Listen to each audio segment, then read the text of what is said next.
Hi, CP sir. I'm so sorry, CP. Mistake. Hello. Hi. So today I'll be the moderator of your session today. So hi, welcome, sir. Thank you, Joseph. Okay, welcome to PragatiE Vichaar Literature Festival. Today we have gathered here for the one of its kind 24-hour author marathon, and we are so happy to have you on board today, sir. Welcome. Thank you again. So today we have CP Surendran with us. CP Surendran is a poet, novelist, screenplay writer, and columnist. His latest volume of verse is available live, a collected poems preceded by the portraits of the space we occupy and canaries on the moon and posthumous poems in Gemini second. His fourth novel, One Love and the Many Lives of Osip B. The earlier ones are Hadal, Lost and Found, and The Iron Harvest. And his columns have appeared in the leading newspapers in India and abroad, and he lives in Delhi. So, hi, sir. So, yeah. So, this is all we know about who CP Surendran. So, who you are exactly, CP Surendran, as a real person in a real life. Well, thank you, Josna, for having me here. See, the title of the novel is somewhat indicative of my own multiple selves. So when you ask a question, who is the real CP Surendran? I would urge you to take another look at the book, Love and the Many Lives of Osip B. Now, the Osip B in the novel, unlike me, is a teenager. He's about 18 or 19. And he falls in love with his teacher, Elizabeth, who is a English woman. And soon after their affair, she disappears. So in his search for her across continents, he realizes that neither Osip Mandelstam, after whom he has been named, and the Osip Mandelstam, who was a great Russian poet of the 1930s, who was persecuted by Stalin, neither the poet nor the persecutor is dead. There is one aspect of his journey in his search for Elizabeth. But the other aspect of the same journey is that he realizes the dark family secrets, which kind of end up in his being prisoned after the Russian poet. Okay. So yeah, so actually we have therefore a certain kind of personality who's suffering from a certain kind of disorder, Okay. which I think in even larger groups, in social media groups and elsewhere, we now kind of suffer from. So, so in Osip's case, he lives several lives. He has several selves. As a student, as a lover, as someone who has transgressed and committed a crime of extortioning. Actually, he, along with his friend, ends up exhuming the school priest's body and holds him for ransom so that he gets money to fund this trip to England in search of Elizabeth. And then when he stays there, he starts actually, when he reaches England, he starts stalking Elizabeth. And he ends up breaking the heart of several people there and returns with Elizabeth to become a kind of journalist and into the fake news reality world of ours. So this is a novel which, like, the question which you asked me, who C.P. Surendran is, or who the author is not an easy question to answer because, I think we all live multiple lives, and with the kind of complex mirroring reality around us, we have no control over our own lives the way we would have had maybe 10 or 15 years ago. So it is a very complicated kind of question you are asking. And I think that complexity is where, at least I have striven, I have sought to translate that complexity of our daily lives in each minute into the novel and into the characters. Thank you so much, sir. So your novel depicts a young man is surviving in a deranged world, Osip B.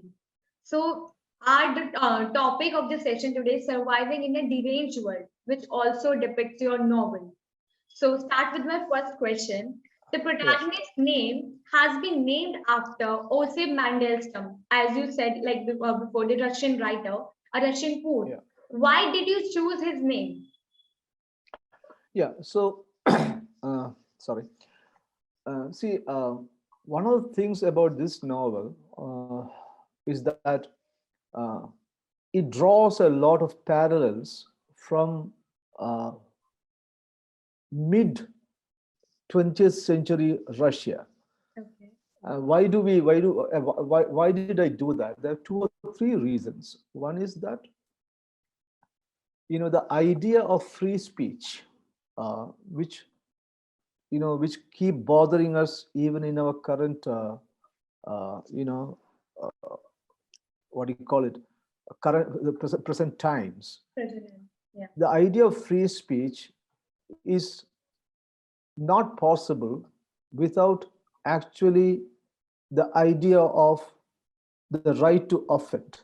You cannot really be freely thinking and freely speaking if the right to offend someone else has been taken away from you, because otherwise you'll be talking in euphemisms and roundabout kind of sentence structure without actually saying or even thinking much, because that has been censored for politically correct purposes.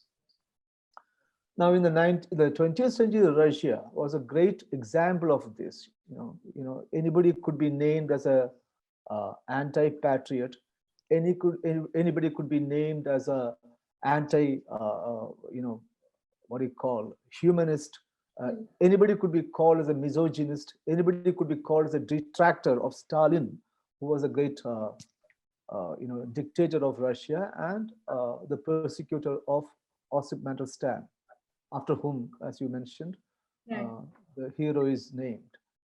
Now, Osip Mandelstam in Russia was exiled twice in the 1930s by Stalin to Siberia. And the second time, which was in 1938, he starved himself. He starved himself to death. Okay. So now in this novel, the great grandfather of Osip B Right. is a Stalinist, is a great communist leader in Kerala. And when the novel opens, you are finding him in his mid-90s. Osip B himself is around 18 or 19, passing on, going on 19. Right. So, and as a communist leader of Kerala at one time, the grandfather had committed several murders.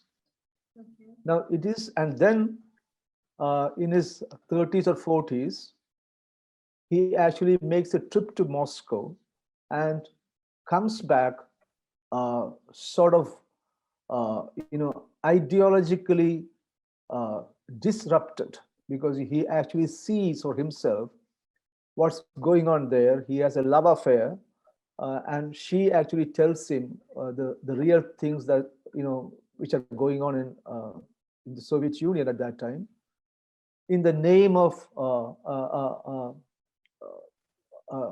humanistic ideal like communism.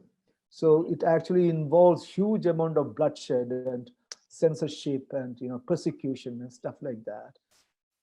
So in the novel, what's happening in the contemporary times as the novel opens is that at one level, the grandfather represents Okay.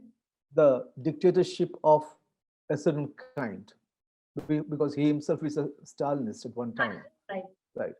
And Osip B, Osip Balakrishnan, represents to some extent a layer of the aberrant, incorrect, uh, intellectually creative youth, right? Free speech. There's at one level.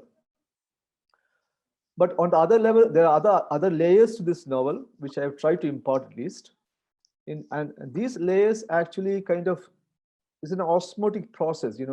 They come in and go away all the time. So the narrative is very fluid, which means that in one paragraph, for example, I can and I have talked about, uh, the persecution of the Russian persecution in one sentence, and the next sentence I come back to Delhi, for example.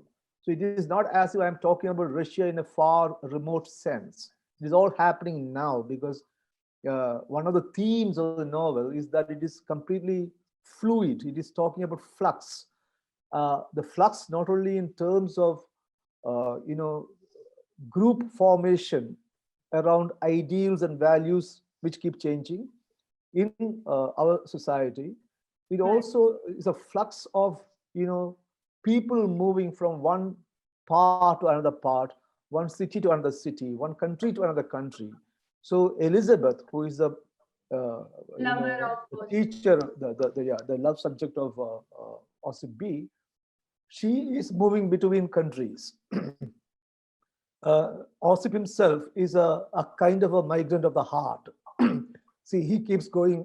He talks about, he talks about being, a refugee in England for emotional reasons. And who are we to say that is not a valid reason?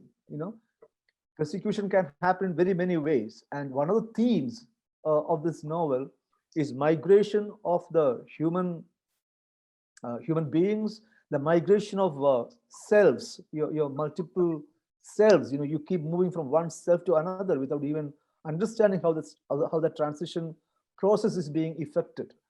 There is the theme of what do you call misogyny.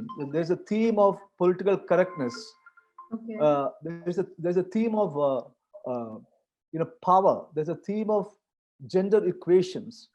Okay. And the theme of mental instability. So when you talk about the deranged world, I'm actually in this novel underlining that we don't even know that we are deranged. So this young man is a dysfunctional character because he suffers from that family disorder, which I'll talk to you about in a minute. It's called folie à famille. It's a French term which means family madness.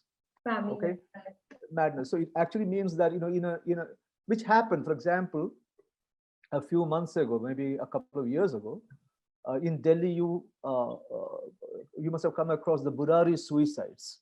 The Burari suicides is this particular village where 11 people committed suicide in the same family, brainwashing each other, constantly, right?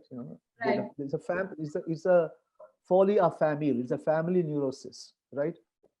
So in Osip's case, he shares a mental condition with his grandfather. Grandfather, right? Yeah. Grandfather. So there is so what is actually happening is that whatever the grandfather thinks or is dominated by a certain kind of thought, to some extent, those thoughts and those values and those worlds are shared by the impressionable Osip himself, right?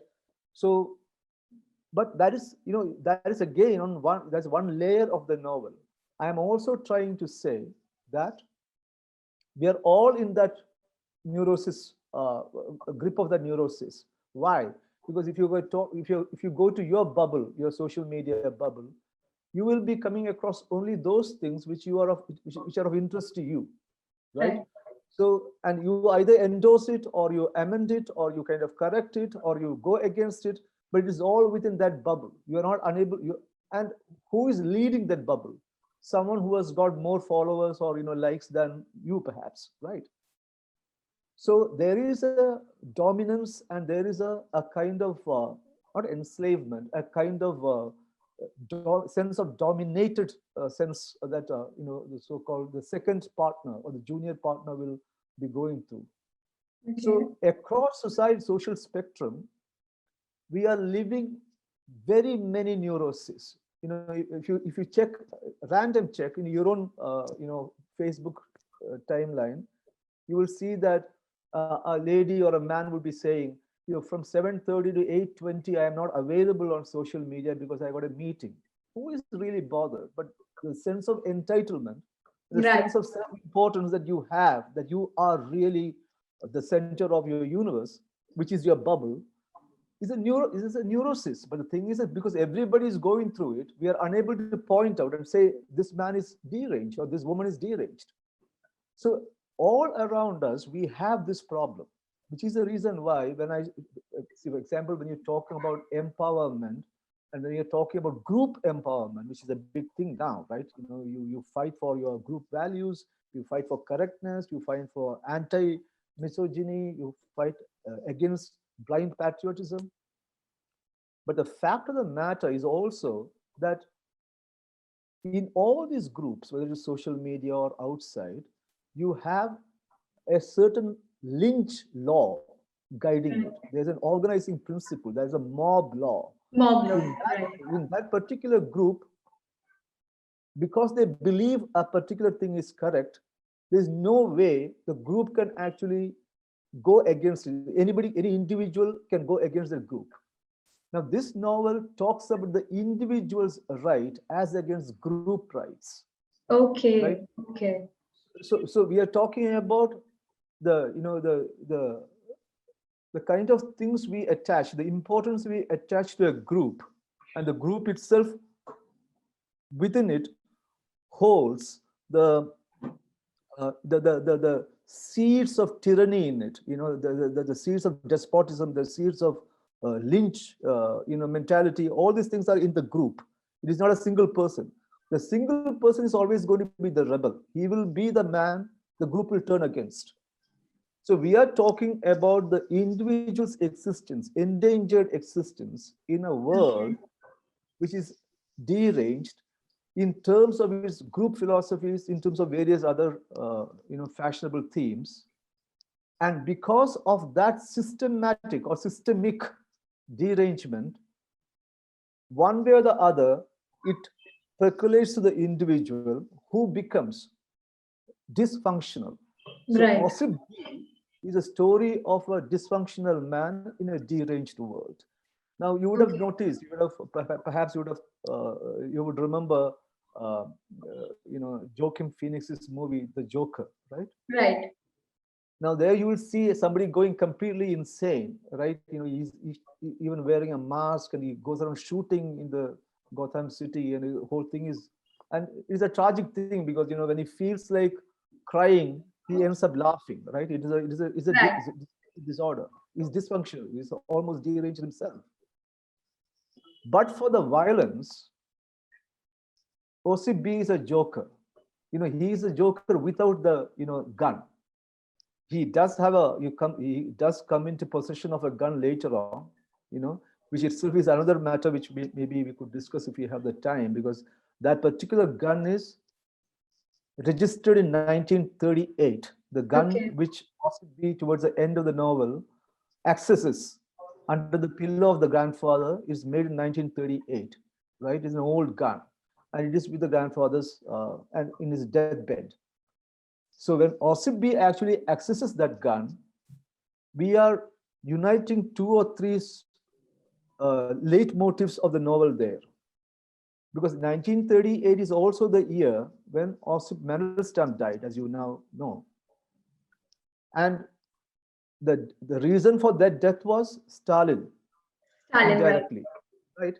Now, the grandfather had killed his enemies in the party long back with the same gun.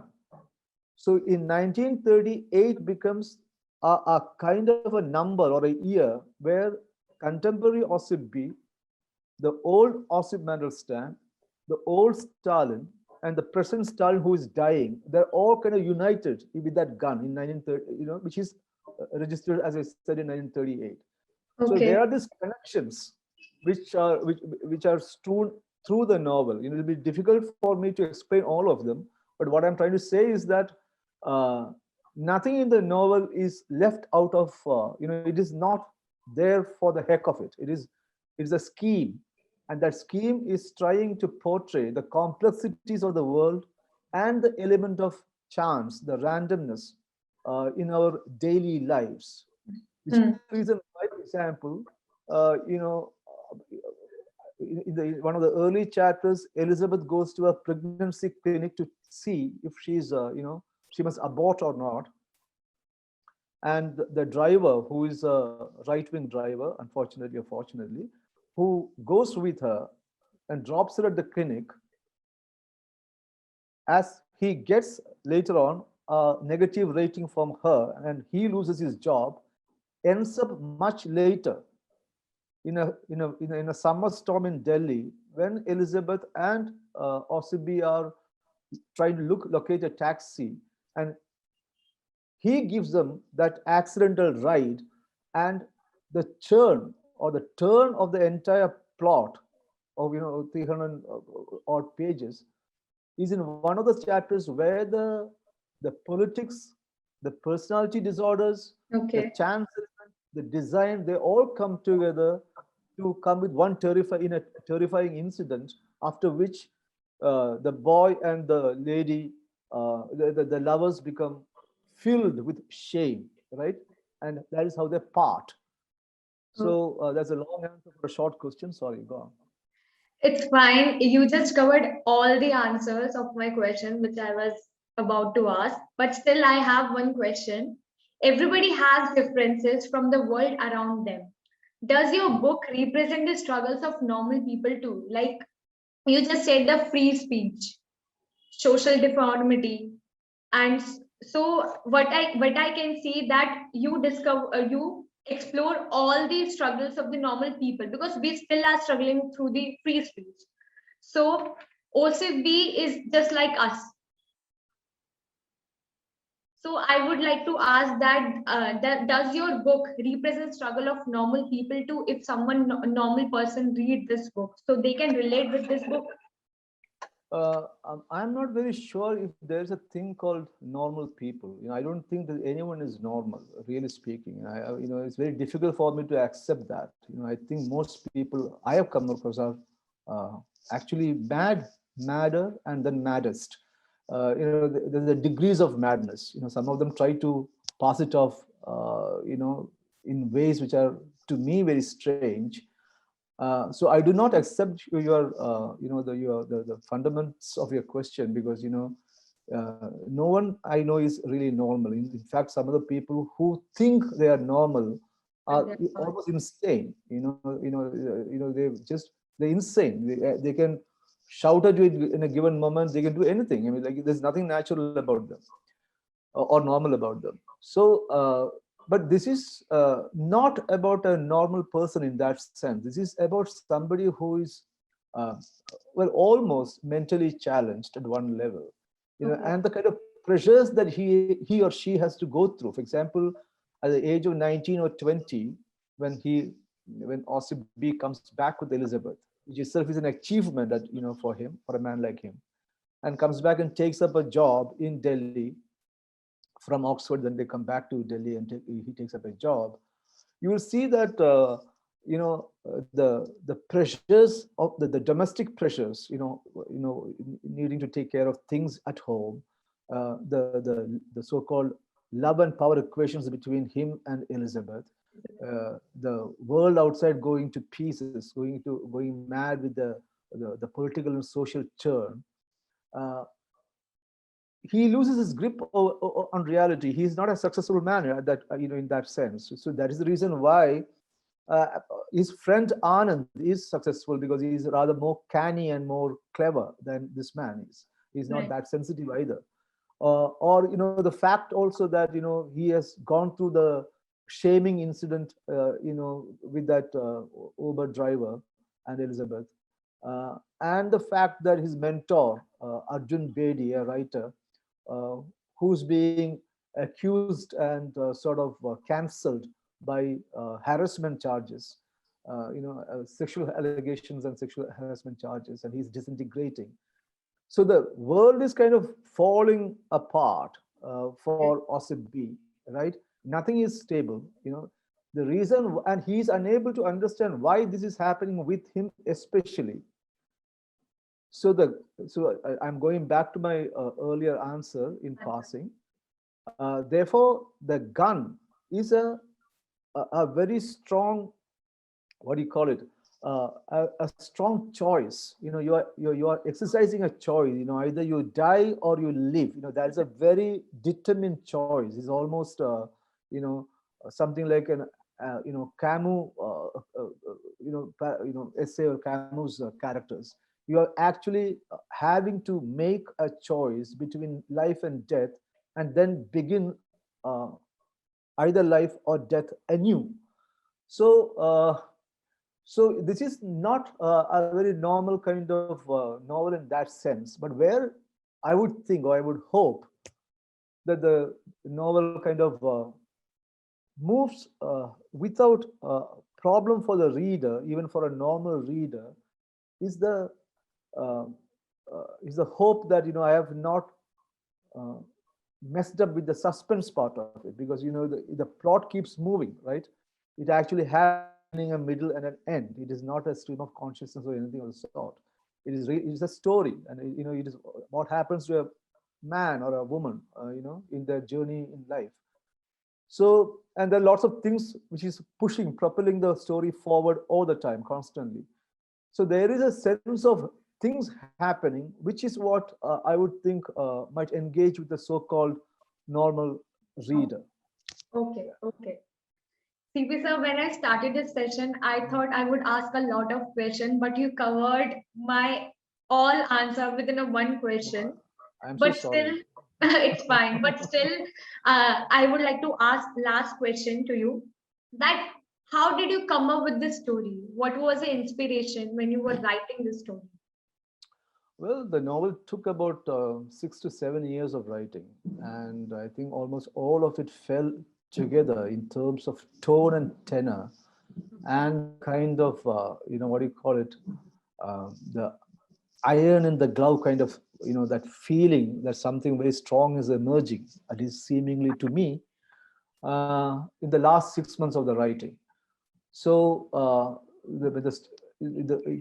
the first versions of this novel is nothing like what you are reading now. It is a very, very different novel, very, very different kind of writing.